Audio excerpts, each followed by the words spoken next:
चला, हा जो पीएफचा सम आहे, हा नेणे काणे, मी मगाशीच म्हणल्याप्रमाणे की नेणे काणे इलिस्ट्रेशन 8 मी मगाशी म्हटलं त्याप्रमाणे. आता याचा पीएफ म्हणजे काय, तर याची 4 अकाउंट्स आहेत.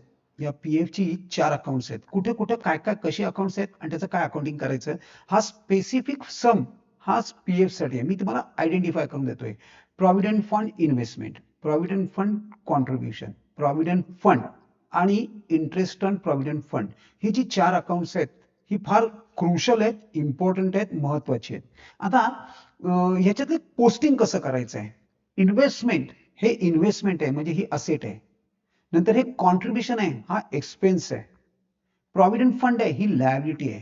आणि हे जे इंटरेस्ट आहे, interest on investment, he interest on investment हे आपण काय करणार आहोत, हे आपण या फंडात ऍड करणार.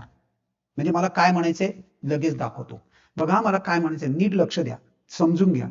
पहिले मी काय सांगितलं, प्रॉव्हिडंट फंड. प्रॉव्हिडंट फंड मी कुठे टाकणार, तर मी बॅलन्स शीटला, मी बॅलन्स शीट मध्ये आहे, हे बघा बॅलन्स शीट मध्ये मी प्रॉव्हिडंट फंड हा इन्व्हेस्टमेंट ही असेट आहे, मी असेट ऍज इट इज लिहून टाकली.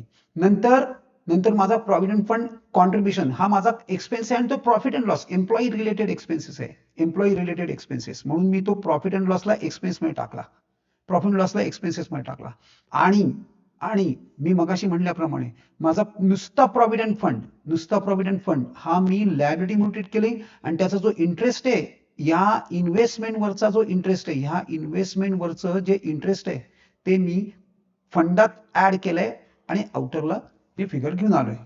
So this is how you have to adjust provident fund. संपला, हे एवढं सोपं आहे.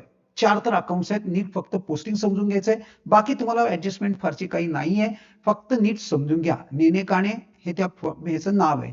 अजून एक प्रकार, अजून फक्त एक आहे, जो आता एक शेवटचा आपण डिस्कस करूया, किंवा अजून एखाद दुसरा जर दिसला तर मला पटकन सांगतो. बघा हा याच्या वरचा जो सम आहे ना, तो सुद्धा करून ठेवा. हे बघा ह्याच्यात, आणि ह्याच्यात मी काय लिहिलंय माहितीये, M1 M2, हा मला वाटतं सप्रे आणि याचा असेल, हा हे काय सप्रे अत्रे, येस, हा मी इथं लिहिलेलंच आहे. लास्ट डे आणि VIMP व्हेरी इम्पॉर्टंट. आता काय इम्पॉर्टंट म्हणतोय मी, कशासाठी इम्पॉर्टंट म्हणतोय दाखवतो. बघा हे बघा इथं बघा M1 M2 हे काय प्रकार आहे. M1 M2 इथं आहे, म्हणजे बघा मशिनरी दिली आहे त्यांनी, मशिनरीची अमाऊंट दिली आहे 25,000. आणि इथं खाली काय दिलंय, ऍडिशन्स ऑन 1 ऑक्टोबर 18 10,000, ऍडिशन्स ऑन 1 ऑक्टोबर 10,000, 10,000चं आपण ऍडिशन करतोय. थोडक्यात थोडक्यात हे जे झालं, हा ऍडिशन जो आहे हा M2 आहे, हे सेकंड मशिनरी मी जे घेतले ते. म्हणजे थोडक्यात याचे मी 2 पार्ट्स करणार. त्यातला हा 10,000 हा माझा M2 आहे, दिस इज माय M2. मग माझं M1 किती झालं, या 25 मधनं मी 10 मायनस करणार, म्हणजे 15,000. दिस इज माय M1. पण कशासाठी, कारण याच्यावरती डिप्रिसिएशन अकॉर्डिंग टू दॅट आपल्याला यूज काउंट करायचंय. आपल्याला डिप्रिसिएशन, हे बघा डिप्रिसिएशन ऑन मशिनरी 10%. मग ह्याच्यावर मी काय करणार, या 15,000वर, 15,000 माझ्याकडे कधीपासून आहे, हे ह्याच्या म्हणजे 1 ऑक्टोबरच्या आधीपासून, म्हणजे साधारणपणे वर्ष जेव्हा सुरू झालं तेव्हापासून, म्हणजे हे 1 एप्रिल पासून आहे. आणि हे ह्याची डेट मला त्यांनी दिली 1 ऑक्टोबर, हे 1 ऑक्टोबर पासून आहे. म्हणजे ह्याच्यावर मी 6 मंथचं डिप्रिसिएशन कॅल्क्युलेट करणार, या 15,000वर मी 12 मंथचं डिप्रिसिएशन कॅल्क्युलेट करणार. त्या तुम्ही डिप्रिसिएशनचा फॉर्म्युला मी नॉर्मली PRT वापरतो, principal into rate into tenure. मग आता बघा 15,000 15,000 इंटू रेट किती, हे रेट किती आहे 10%, इंटू टेन्युअर 12/12, 12 कॅन्सल, कारण हे अख्ख्या वर्षाचं आहे. 1010 1010 म्हणजे हे 1500 झाले, 1500 ऑन दिस 15,000. या 15,000 वरचं डिप्रिसिएशन 1500. मग आता या 10,000 वरचं डिप्रिसिएशन मला फक्त 6 महिन्यांचं करायचं आहे. मग सेम वे 10,000 इंटू 10/100 इंटू 6/12. मग 6 1 जा 6 2 जा 1010 1010 1000 2 divided by 1000 divided by 2 is 500, 500 into 1. So दोन्ही मिळून म्हणजे अल्टिमेटली M1 डिप्रिसिएशन माझं झालं 1500, M2 डिप्रिसिएशन झालं 500, टोटल डिप्रिसिएशन 2000. चेक करूया.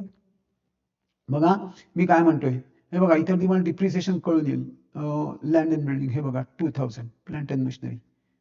आणि खाली बघूया, हे बघा 2000 plant and machinery, M1 plus M2. अशी ती कन्सेप्ट आहे. हे समजून घ्या नीट. मी कसं केलंय, काय केलं.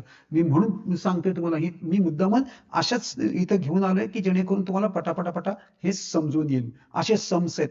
हे असे सगळं गो थ्रू केलं ना, आणि त्यांनी ना तुम्हाला इथं दाखवलं पण आहे. हे बघा, मी जसं केलंय सेम तसंच आत्ता मी जे समजवलं तसंच तुमच्या बुकमध्ये आहे. म्हणजे मी बुकमध्ये जे तेच तुम्हाला समजवतोय. कसं मी बायफर्केशन केलं, 15,000, 10,000, कसे त्याच्यावर 10%. हे बघा कॅल्क्युलेशन्स माझी, आणि मी आता जी दाखवली ती सेम कॅल्क्युलेशन त्यांनी पण तीच दाखवलीत. म्हणजे मी थोडक्यात तुम्हाला बुक मधलीच कॅल्क्युलेशन्स इथं समजवण्याचा प्रयत्न करतोय. तुम्हाला हे नीट समजून घ्या, फटाफट फटाफट कामी येईल. आणि हीच ऍडजस्टमेंट आपल्याला एनपीसी मध्ये पण आहे, सेम ऍज इट इज. त्यामुळे तुम्हाला एनपीसी मध्ये पण याचा फायदा होईल, ही जर कन्सेप्ट समजली तर. अगदी सोपं आहे, मला तरी काही प्रॉब्लेम वाटत नाही. आणि सगळ्यात सोपा जर कुठला चॅप्टर असेल तर तो मला वाटते की फायनल अकाउंट्सच आहे. सो हे अशा प्रकारे तुम्ही हा एंटायर ह्याच्यामध्ये अख्खा आपला चॅप्टर तुमचा असा 1 बाय 1 कव्हर होईल. इलस्ट्रेशन्स आणि प्रॅक्टिकलच्या बाहेर एकही सम येणार नाही, एकही ऍडजस्टमेंट येणार नाही. तुम्ही फक्त याच्यावर कॉन्सन्ट्रेट करा. साधारणपणे इलस्ट्रेशन मला वाटते 10 आहेत आणि प्रॅक्टिकल सम्स पण 10 आहेत. एवढे तुम्ही कॉन्सन्ट्रेट केलं ना तरी माझं मत, इनफॅक्ट नुसतं इलस्ट्रेशन जरी केलं तरी सुद्धा तुमचे जवळपास कन्फर्म होऊन जाईल. तरी सुद्धा एकदा मी काय करतो, व्हॉट वी विल सो, हे बघा ना, जुलैमध्ये आपण एकदा ह्या पेपरमध्ये पण चेक करूया की काय एक्झॅक्टली आहे. तुमच्याकडे जर नसतील, मी टार्गेट पब्लिकेशन वरनं हे सगळे डाउनलोड केले. तुम्ही पण टार्गेट पब्लिकेशन वरनं हे सगळे डाउनलोड करून घ्या. एकदा चेक करा काय स्वरूपाचे क्वेश्चन्स येत आहेत, कसे येत आहेत, कशा ऍडजस्टमेंट्स आहेत. हे बघा ना, इथं तर 4 ऍडजस्टमेंट्स होत्या. बघूया काय काय कुठल्या ऍडजस्टमेंट्स आल्यात. Interest on fixed deposit, okay. Depreciation आली, नंतर आरडीडी आली आणि क्लोजिंग स्टॉक आला. मगाशी आपण म्हणल्याप्रमाणे 3 ऍडजस्टमेंट्स ह्या आपल्या स्लॉट मधल्या आहेत. मी कुठला स्लॉट दिला की क्लोजिंग स्टॉक येणार, तिथं आलीच. आउटस्टँडिंग, प्रीपेड, बॅड डेट्स आणि डिप्रिसिएशन, या 4 पैकी 2 येणार असं माझं म्हणणं आहे. बघा ना, हे बघा, डिप्रिसिएशन आणि डाऊटफुल डेट्स. एखादे लकी असाल तर 3, अजून एक आउटस्टँडिंग पण कधी कधी देतात. हा, पण ह्याच बरोबर 2 हिडन ऍडजस्टमेंट येण्याची शक्यता आहे. इथं एकच हिडन ऍडजस्टमेंट आलेली आहे. हिडन ऍडजस्टमेंट एक काय प्रकार आहे, हिडन ऍडजस्टमेंट थोडंसं एकदा तुम्हाला फक्त सांगतो आणि मग आपण सेकंड चॅप्टरवर जाऊ. बघा, हिडन ऍडजस्टमेंट एक तर असं जर आलं ना, किंवा विथ इफेक्ट फ्रॉम असं पण येतं. मी दाखवतो तुम्हाला आता. ही एक ऍडजस्टमेंट आहे. आता इथं तुम्हाला हिडन ऍडजस्टमेंट आपण थोडंसं हे कव्हर करूया. हिडन ऍडजस्टमेंट तुम्हाला मी दाखवतो कशी हँडल करायची. त्याला मीटर असतो, तो मीटर जर टाकलात तुम्ही तर ते आणखीन सोपं जातं. दाखवतो मी तुम्हाला. इथं मी हिडन ऍडजस्टमेंट आपण स्पेसिफिक घेऊन येऊया. विथ इफेक्ट फ्रॉम वाली, विथ इफेक्ट फ्रॉम. नॉर्मली ना विथ इफेक्ट फ्रॉम असतं. हे बघा इथे आहे. नाही गेलं, एक मिनिट. विथ इफेक्ट फ्रॉम वाला मी घेऊन येतो. हा, एकच मिनिट द्या. हे बघा, हा, ही एक हिडन ऍडजस्टमेंट आहे. ही विथ इफेक्ट फ्रॉम वाली सारखी ऍडजस्टमेंट आहे. थोडक्यात काय ऍडजस्टमेंट आहे बघा, गव्हर्नमेंट बॉन्ड्स आहेत. गव्हर्नमेंट बॉन्ड्स म्हणजे काय, आपण गव्हर्नमेंट नाही, त्यामुळे आपण गव्हर्नमेंट बॉन्ड इश्यू करू शकत नाही. मग हे काय आहेत, गव्हर्नमेंट बॉन्ड्स आपल्याला मिळालेले आहेत. मग हे जे गव्हर्नमेंट बॉन्ड्स आहेत, हे एक्स्ट्रीमली सॉरी, माय मिस्टेक, मिळालेत काय म्हणतोय मी. गव्हर्नमेंट बॉन्ड्स मध्ये आपण इन्व्हेस्ट केलेत. आपण म्हणजे या फर्मनी कशासाठी इन्व्हेस्टमेंट केले, त्यांच्याकडे पैसे जास्त आले का, नाही. तर त्यांना हे जे 12% लिहिलेले आहेत इथं, मी थोडं झूम करतो म्हणजे कळून येईल. हे बघा, हे जे 12% इथं म्हटलेत ना, 12%, हे 12% जे ते म्हटलेत ते रेट ऑफ इंटरेस्ट आहे. मग ह्या 15,000वर या पार्टनरशिप फर्मला 12% इंटरेस्ट, रेट ऑफ इंटरेस्ट त्याच्यावर अर्न करायचं आहे. त्यांच्याकडे थोडे एक्स्ट्रा पैसे होते म्हणून त्यांनी गव्हर्नमेंट बॉन्डमध्ये इन्व्हेस्ट केले. Wonderful, understood. आता हे कधी इन्व्हेस्ट केलेत, कधी परचेस केलेत, 1/1 म्हणजे काय, 1 जानेवारीला. त्यांनी जर 1 जानेवारीला इन्व्हेस्ट केले असतील तर इंटरेस्ट कधीपासून चालू होणार, 1 जानेवारी पासून. आता बघा मी काय करतो, मी कसं करतोय, तर मी एक माझा मीटर ओपन करणार. मीटर माझा 1 एप्रिलला स्टार्ट होतो, 31 मार्चला संपतो. आता ह्या म्हणजे हा माझा फायनान्शियल इयर आहे. ह्याच्यामध्ये 1 जानेवारी इथं कुठेतरी आहे.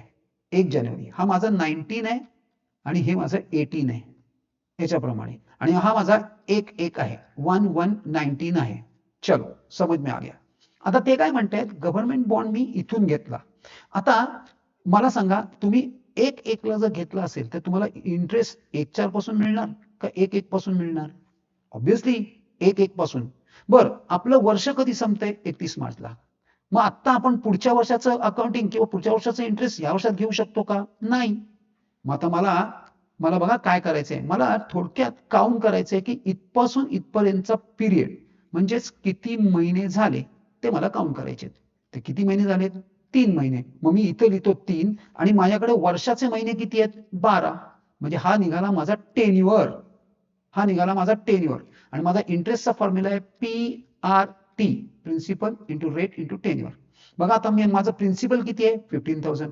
रेट किती आहे? 12. आणि माझं टेन्युअर मी या मीटरनी मला दिलं 3 मंथ्स आणि अपॉन 12. मग मी आता परत इथं करणार 15,000 इंटू, थांबा आपण हे थोडंसं इकडे घेऊया. ओके, 15,000 इंटू काय 12 अपॉन 100 इंटू किती महिने? माझा tenure, this is my tenure, 3/12. 3 1 जा 3, 3 4 जा 4, 1 जा 4, 4 3 जा आणि 1010 1010 150 इंटू 3 इज इक्वल टू 450. 450 काय मी कॅल्क्युलेट केलं? PRT कशाचा फॉर्म्युला आहे? इंटरेस्टचा. सो मला इंटरेस्ट मिळाला. बर, आता मग हे इंटरेस्ट पहिले चेक करा.